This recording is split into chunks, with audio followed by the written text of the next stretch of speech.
ఒకటి. భారతదేశంలో విద్యా చరిత్ర ఏ కాలం నుండి ప్రారంభమైంది? ఆర్యకాలం.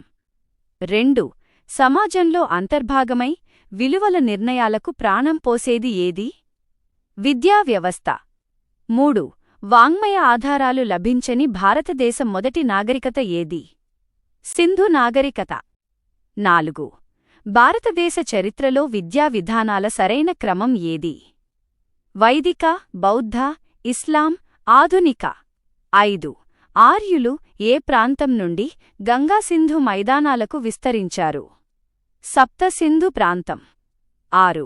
పుట్టుక ఆధారంగా వర్ణాలను విభజించిన గ్రంథం ఏది? మనుస్మృతి. 7. డిఎస్సి 2002 సమాజంలో చతుర్వర్ణ వ్యవస్థ ఏ కాలంలో అమలులో ఉండేది? వైదిక కాలం. 8. మనుస్మృతి ప్రకారం బ్రాహ్మణులు ఎక్కడ నుండి జన్మించారు? బ్రహ్మముఖం, తల. 9. బాహువుల నుండి జన్మించినట్లుగా ఏ వర్ణాన్ని పేర్కొంటారు? క్షత్రియులు. 10. వైశ్యుల జన్మస్థానంగా దేనిని చెబుతారు? తొడలు. 11. శూద్రులు ఎక్కడి నుండి జన్మించారని మనుస్మృతి పేర్కొంది? పాదాలు. 12. అగ్రవర్ణాలుగా పిలవబడేవారు ఎవరు? బ్రాహ్మణ, క్షత్రియ, వైశ్యులు.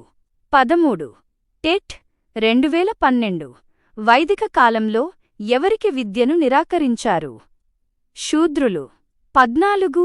ఆర్యుల కాలంలో ఏ వృత్తి ప్రధానంగా ఉండటం వల్ల గంగా మైదానాలకు విస్తరించారు? వ్యవసాయం. 15. అగ్రవర్ణాలవారు పాటించాల్సిన దశలు, ఆశ్రమాలు ఎన్ని? 4. 16. జ్ఞాన సపార్జన కోసం కేటాయించిన ఆశ్రమం ఏది? బ్రహ్మచర్యాశ్రమం. 17. వివాహం తర్వాత గృహ బాధ్యతలు నిర్వహించే దశ? గృహస్థాశ్రమం. 18. అడవులకు వెళ్లి ధ్యానం చేసే మూడవ దశ ఏది? వానప్రస్థం. 19. లౌకిక బంధాలను వీడే చివరి దశ ఏది? సన్యాసం. 20. డిఎస్సి 2018 విద్యాభ్యాసం ప్రారంభానికి ముందు చేసే క్రతువు ఏది? ఉపనయనం. 21. ఉపనయనం పొందిన వారిని ఏమంటారు? ద్విజులు, రెండో జన్మ ఎత్తినవారు. 22. ఉపనయనం అనగా అర్థం ఏమిటి? గురువు దగ్గరకు చేర్చడం. 23. టెట్ 2011 బ్రాహ్మణ పిల్లలకు ఉపనయనం ఏ వయస్సులో చేస్తారు? 8 ఏళ్లు. 24. క్షత్రియ పిల్లలకు ఉపనయన వయస్సు ఎంత? 10 ఏళ్లు. 25. వైశ్యులకు ఉపనయనం ఏ వయస్సులో జరుగుతుంది? 12 ఏళ్లు. 26. డిఎస్సి 2004 విద్యాభ్యాసం పూర్తయ్యాక చేసే ఉత్సవం ఏది? సమవర్తన. 27. సమవర్తన ఉత్సవం ఏ వయస్సులో జరుగుతుంది? 18 ఏళ్లు. 28. సత్యాన్ని పలకాలి, సత్యం వద అని గురువు ఏ సందర్భంలో బోధిస్తారు? సమవర్తన. 29. ధర్మం చర, ధర్మాన్ని ఆచరించు అనేది ఎవరి బోధన? గురువు. 30. విద్యార్థి దశ ముగిసి గృహస్థాశ్రమంలోకి వెళ్లే ఉత్సవం ఏది? సమవర్తన.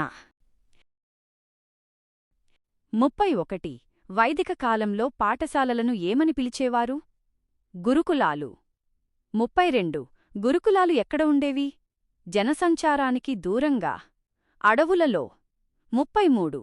గురువు, శిష్యులు కలిసి ఉండే గృహాలను ఏమంటారు? కుటీరాలు. 34. విద్యాభ్యాసం పూర్తయ్యాక నిర్వహించే కార్యక్రమం? స్నాతకోత్సవం. 35. డిఎస్సి 2012 వైదిక విద్య ప్రధాన లక్ష్యం ఏది? మోక్ష సాధన. 36. శీల నిర్మాణం దేనిద్వారా జరుగుతుందని వైదిక విద్య నమ్మింది? విద్య. 37. వైదిక కాలంలో బోధనా పద్ధతి ఏది? వాచక, మౌఖిక పద్ధతి. 38. వాచక పద్ధతిలో మొదటి మెట్టు ఏది? శ్రవణం. 39. టెట్ 2014 నేర్చుకున్న విషయాన్ని పదేపదే మననం చేసుకోవడాన్ని ఏమంటారు? మననం. 40. పరమసత్యాన్ని గ్రహించే ఉన్నత స్థితి ఏది? నిధిధ్యాసనం. 41. వైదిక కాలపు అధికారిక బోధనా భాష ఏది? సంస్కృతం. 42 వైదిక విద్యలో ముఖ్యమైన బోధనాంశాలు ఏమిటి? వేదాలు, ఉపనిషత్తులు. 43 వేదాలతో పాటు ఇంకా వేటిని బోధించేవారు? అరణ్యకాలు, పురాణాలు. 44 భాషాపరమైన అంశంగా దేనిని బోధించేవారు? వ్యాకరణం. 45 ఆలోచనా శక్తిని పెంచడానికి ఏ శాస్త్రాన్ని బోధించేవారు? తర్కశాస్త్రం. 46 ఖగోళ విజ్ఞానానికి సంబంధించి దేనిని బోధించేవారు? జ్యోతిష్యం. 47 వైద్య విజ్ఞానాన్ని ఏమని పిలిచేవారు? ఆయుర్వేదం. 48 వైదిక కాలంలో గణితంలో వేటిని నేర్పేవారు? రేఖాగణితం, బీజగణితం. 49 డిఎస్సి 2006 తొలి వేదకాలంలో స్త్రీల పరిస్థితి ఏమిటి? పురుషులతో సమానంగా విద్యనభ్యసించేవారు. 50 తొలి వేదకాలంలో స్త్రీలకు ఏ సంస్కారం ఉండేది? ఉపనయనం. 51 తొలి వేదకాలపు ప్రసిద్ధ విదుషీమణి ఎవరు? గార్గి. 52 వైదిక సాహిత్యంలో పేరుపొందిన మరో స్త్రీమూర్తి? మైత్రేయి. 53 స్త్రీలకు విద్యను ఏ కాలంలో దూరం చేశారు? మలివేదకాలం.